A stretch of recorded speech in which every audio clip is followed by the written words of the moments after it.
Ça va. Bonjour. Aujourd'hui est un jour un peu particulier puisque je vais prendre des questions qui m'ont été données un petit peu en vrac.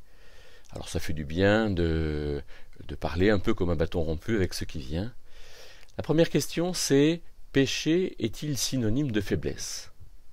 Alors ma réponse c'est oui, mais une réponse qui mérite d'être creusée. Péché est synonyme de faiblesse parce que nous sommes quelque part tous faibles, parce que nous sommes tous des enfants de Dieu, et qui ne connaissons, comme dit 1 Corinthiens 13,8, qu'en partie, que partiellement. Et donc, parce que nous ne connaissons que partiellement, alors forcément, là où nous ne connaissons pas bien, nous péchons. Chaque fois que nous avons un point de vue qui est spirituellement médiocre, que nous ne savons pas bien qui est notre prochain, qui est une femme alors que nous sommes un homme, qu'est-ce que c'est que l'Église, etc. Alors nous sommes dans l'à peu près et nous péchons. Mais de ce point de vue-là, le péché, si le péché est synonyme de faiblesse, le péché est aussi un lieu de progrès. Autre question, pourquoi craindre la mort?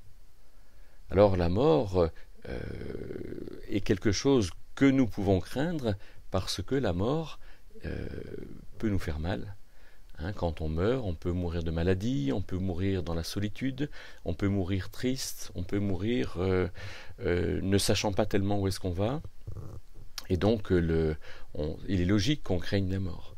Mais il est aussi logique que dans l'ensemble de ces craintes, alors il y ait non seulement la présence de l'Esprit de Dieu qui nous conduit, mais aussi cet ensemble de choses qui nous réjouissent, de savoir qu'on va voir le Seigneur Jésus, de savoir que nous sommes dans sa main, de savoir que, comme nous dit Luc 16, les anges vont nous porter jusqu'à lui, etc.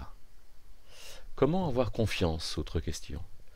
La confiance, du latin cum fides, c'est ce qui se vit avec la foi. Cum fides, avec la foi.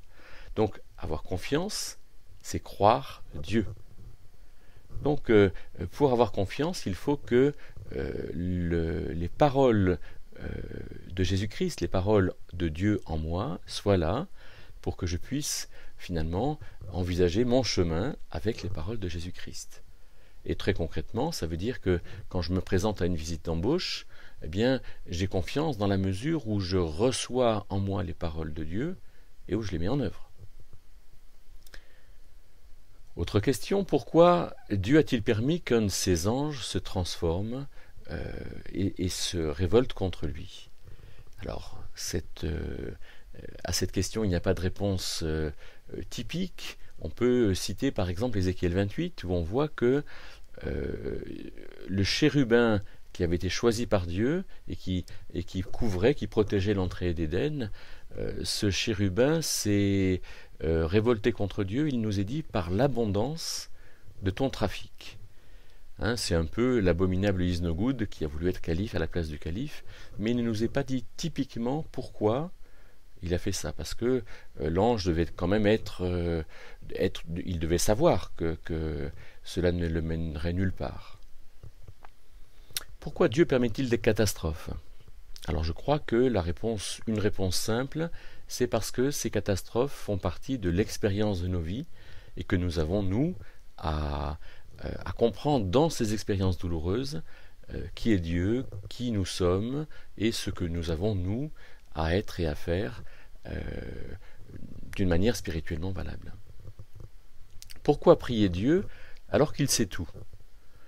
Alors il me semble que c'est absolument vrai que Dieu sait tout, et donc je crois que la prière à Dieu est quelque chose qui nous engage, nous personnellement, à la fois dans le choix de ce que nous allons faire, mais aussi dans tout ce que nous allons nous dire à Dieu pour les autres, dans notre position par rapport aux autres. Prier Dieu est important, il sait tout, mais nous ne savons pas tout, et quand nous prions, nous avançons sur ce chemin, nous découvrons des choses qui sont importantes dans notre vie. Est-ce qu'on se reconnaîtra au paradis? Alors le paradis, c'est le séjour des morts. En Luc 16, au paradis, on voit Abraham qui est reconnu par le riche et qui est même nommé par le Seigneur Jésus. La réponse, donc, pour moi, est oui, nous nous reconnaîtrons. Comment savoir si le chemin que l'on prend est celui choisi par Dieu? Alors il me semble que Dieu ne choisit pas un chemin pour nous, mais que Dieu veut être là quand nous choisissons un chemin avec lui.